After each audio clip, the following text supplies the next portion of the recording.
Of the events which took place at the Norton Mine in October 18th and 19th, 1894, I have no desire to speak. The sense of duty to science is all that impels me to recall, in these last years of my life, scenes and happenings fraught with a terror doubly acute because I cannot wholly define it. But I shall believe that before I die, I shall tell what I know of the, shall I say, transition of Juan Romero. My name and origin need not be related to posterity. In fact, I fancy it is better than they should not be. For when a man suddenly migrates to the States or the colonies, he leaves his past behind him. Besides, what I once was is not in the least relevant to my narrative. Say perhaps the fact that during my service in India, I was more at home among the white-bearded native teachers than amongst my brother officers. I delved not a little into the odd Eastern lore when overtaken by the calamities which brought about my new life in America's vast West, a life wherein I found it well to accept a name, my present one, which is very common and carries no meaning. In the summer and autumn of 1894, I dwelt in the dreary expanses of the Cactus Mountains, employed as a common laborer at the celebrated Norton Mine, whose discovery by an aged prospector some years before had turned the surrounding region from a nearly unpeopled waste to a seething cauldron of sordid life. A cavern of gold lying deep beneath below a mountain lake had enriched its venerable finder beyond its wildest dreams, and now formed the seat of the extensive tunneling operations on the part of the corporation to which it had finally been sold. Additional grottos had been found, and the yield of yellow metal was exceedingly great, so that a mighty and heterogeneous army of miners toiled day and night in the numerous passages and rock hollows. The superintendent, Mr. Arthur, had discussed the singularity of the local geological formations, speculating on the probable extent of the chain of caves, estimating the future of the Titanic mining enterprise. He considered the auriferous cavities the result of the action of water, and believed the last of them would soon be opened. It was not long after my arrival in employment that Juan Romero came to the Norton Mine. One of a large herd of unkept Mexicans attracted thither from the neighboring country. He had first commanded attention only because of his features, which, though plainly of the red Indian type, were yet remarkable for their light color and refined conformation, being vastly unlike those of the average quote-unquote greaser or Paiute of the locality. It is curious that, although he differed so wildly from the mass of Hispanicized and tribal Indians, Romero gave not the least impression of Caucasian blood. It was not the Castilian conquistador or the American pioneer, but an ancient and noble Aztec, whose imagination called to view when the silent peon would rise in the early morning and gaze in fascination at the sun as it crept above the eastern hills, meanwhile stretch out his arms to the orb as if in performance of some rite whose nature he did not himself comprehend. But save for his face, Romero was not in any way suggestive of nobility. Ignorant and dirty, he was at home amongst the other brown-skinned Mexicans, having come, so after we're told, from the very lowest sort of surroundings. He had been found as a child in the crude mountain hut, the only survivor of an epidemic which had stalked lethally by. Near the hut, close to a rather unusual Rockford fissure, had lain two skeletons newly picked by vultures, and presumably forming the sole remains of his parents. No one called their identity, and soon forgotten by the many. Indeed, the crumbling of the adobe hut and the closing of the rock fissure by a subsequent avalanche had helped to efface even the scene from recollection. Reared by a Mexican cattle thief who had given him his name, Juan differed little from his fellows. The attachment which Romero manifested toward me was undoubtedly commenced through the quaint and ancient Hindu ring which I wore when not engaged in active labor. Of its nature and manner of coming into my possession I cannot speak. It was my last link with a chapter of life forever closed, and I valued it highly. As soon as I observed that the odd-looking Mexican was likewise interested, eyeing it with an expression that banished all suspicion of mere covetousness. Its hoary hieroglyphs seemed to stir some faint recollection in its untutored but active mind, though he could not possibly have held their like before. Within a few weeks after his advent, Romero was like a faithful servant to me, this notwithstanding the fact that I myself was but an ordinary miner. Our conversation was necessarily limited. He knew but a few words of English, and while I found my Oxonian Spanish was something quite different from the patois of the peon of New Spain. The event which I am about to relate is unheralded by long premonitions. Though the man Romero had interested in me, and though my ring had affected him peculiarly, I think that neither of us had any expectation of what was to follow when the great blast was set off. Geological considerations had dictated an extension of the mine directly downward from the deepest part of the subterranean area. The belief that the superintendent had only solid rock would be encountered had led to the placing of the prodigious charge of the dynamite.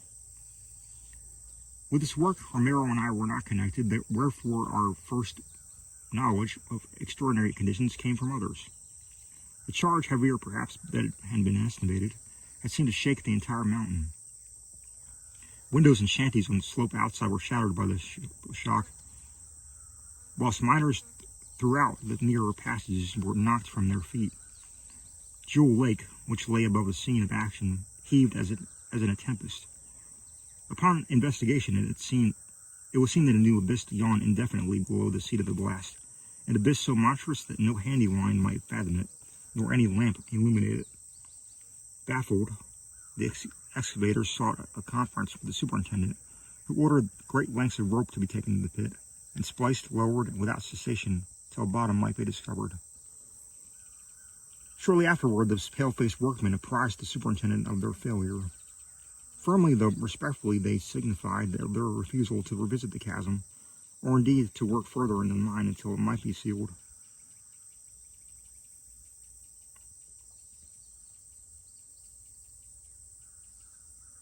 Something beyond their experience was evidently confronting them, so far as they could ascertain. The void below was infinite. The superintendent did not reproach them. Instead, he pondered deeply and made many plans for the following day. The night shift did not go on that evening. At 2 a.m, a lone coyote on the mountain began to howl dismally. From somewhere within the works of a dog barked an answer, either to the coyote or to something else. A storm was gathering around the peaks of the range, and weirdly shaped clouds scudded horribly across the blurred patch of celestial light which marked the gibbous moon's attempts to shine through the many layers of cirrostratus vapors. It was Romero's voice coming from the bunk above that awakened me. A voice excited with tense and sensed with some vague expectation I cannot understand. Madre de Dios, el sonito, es sonito. Oiga vid. Lo oy vid. Senor, that sound. I listened, wondering what sound he meant. The coyote, the dog, the storm, all were audible. The last named now gaining ascendancy as the wind shrieked more and more frantically. Flashes of lightning were visible through the bunkhouse window. I questioned the nervous Mexican, repeating the sounds I had heard. El coyote? El perro? El viento?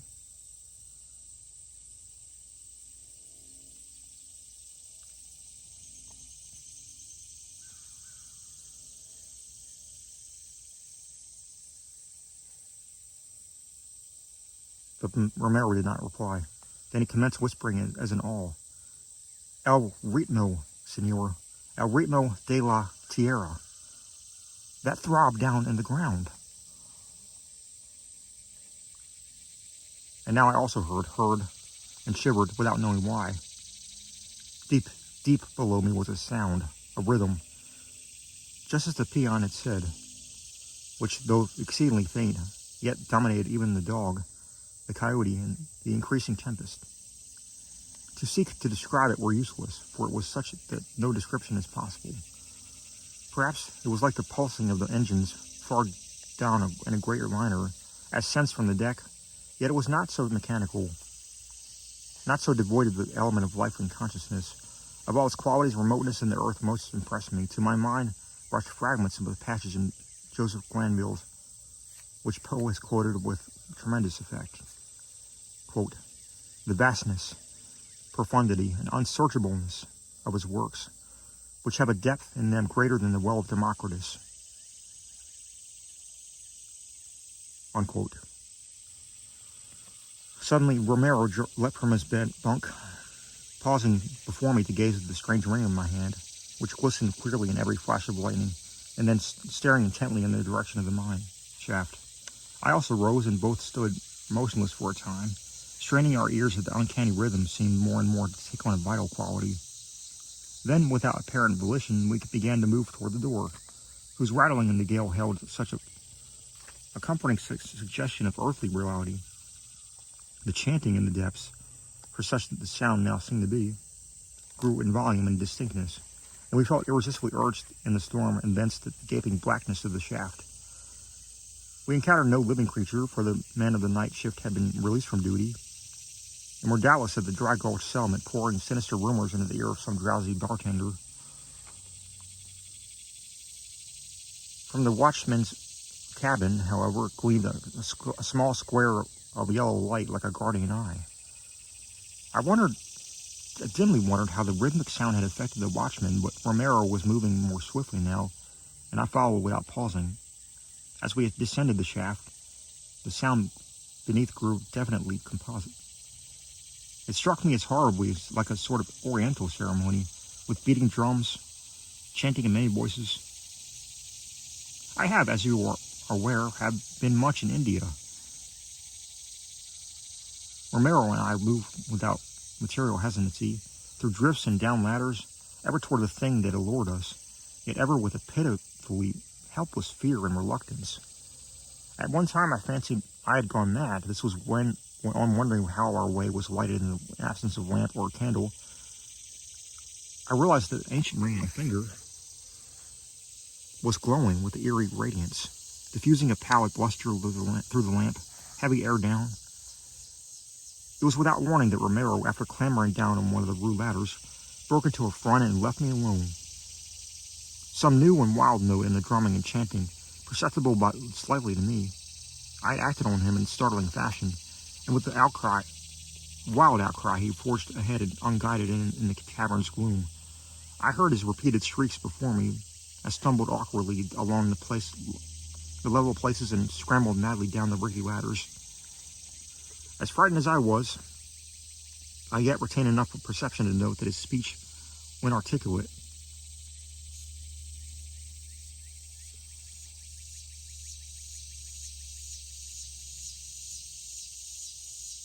was not of any sort known to me. Harsh but impressible polysyllables had replaced the customary mixture of bad Spanish and Morse English, and of these only their oft-repeated cry, "Quits sila poshli," seemed in the least familiar. Later, I definitely placed that word in the works of a great historian, and shuddered when the association came to me. The climax of that awful night was composite, but brief, fairly brief, beginning just as I had reached the final cavern of the journey. Out of the darkness immediately ahead burst the final shriek from the Mexican, which was joined by such a chorus of uncouth sound as I could never hear again and survive. In that moment, it seemed as if the hidden terrors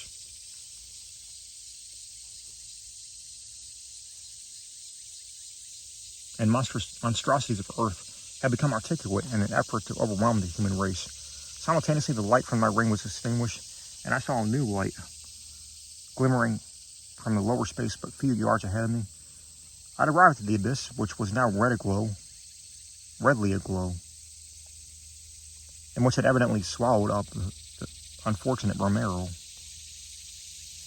Advancing, I peered over the edge of that chasm which no line could fathom, and which was now a pandemonium of flickering flame and hideous uproar.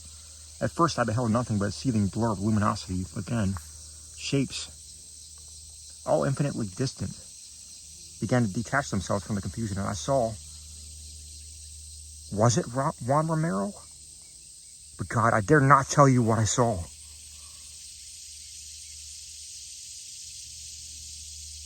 Some power from heaven, coming to my aid, obliterated both sights and sounds, and such a crashing as may be heard when two universes collide in space. Chaos supervened, and I knew the peace of oblivion. I hardly know how to continue. Such conditions so singularly are involved, but I will do my best. Not even trying to differentiate betwixt the real and the apparent. When I awaked, I was safe in my bunk, and the bright glow of dawn was visible at the window. Some distance away, the lifeless body of Juan Romero lay upon a table, surrounded by a group of men, including the camp doctor. The men were discussing the strange death of the Mexican as he lay asleep, a death seemingly connected in some way with a terrible bolt of lightning which had struck and shaken the mountain. No direct cause was evident, and an autopsy failed to show any reason why Romero should not be living. Snatches of conversation indicated beyond a doubt that neither Romero nor I had left the bunkhouse during the night, that neither had been awake during the frightful storm which had passed over the Cactus Range. That storm, said men who ventured down the mine shaft, had caused extensive caving in, and had completely closed the deep abyss which had created so much apprehension the day before. When I asked that watchman what sounds he heard prior to the mighty thunderbolt, he mentioned a coyote, a dog, and the snarling mountain wind. Nothing more. Nor do I doubt his word. Upon the resumption of work, Superintendent Arthur called on some especially dependable men to make a few investigations around the spot where the gulf had appeared. Though hardly eager, they obeyed, and a deep boring was made. Results were very curious, and the roof of the void, as seen while it was open, was not by any means thick. Yet now the drills of the investigators met with what appeared to be limitless extent of solid rock. Finding nothing else, not even gold, the superintendent abandoned his attempts, but a perplexed look occasionally steals over his countenance as he sits thinking at his desk. One other thing is curious. Shortly after waking on the morning after the storm, I noticed the unaccountable absence of my Hindu ring from my finger. I had prized it greatly, yet nevertheless felt a sensation of relief at its disappearance. If one of my fellow miners appropriated it, he must have been quite clever in disposing of his booty, for despite advertisements and a police ring search, the ring was never seen again.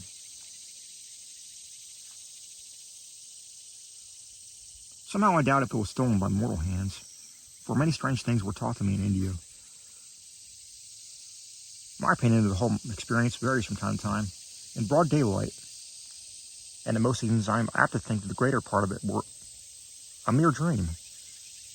But sometimes in the autumn, about 2 in the morning, when the winds and animals howl dismally, there comes from the inconceivable depths below a damnable suggestion of rhythmical throbbing. And I feel that the transition of Juan Romero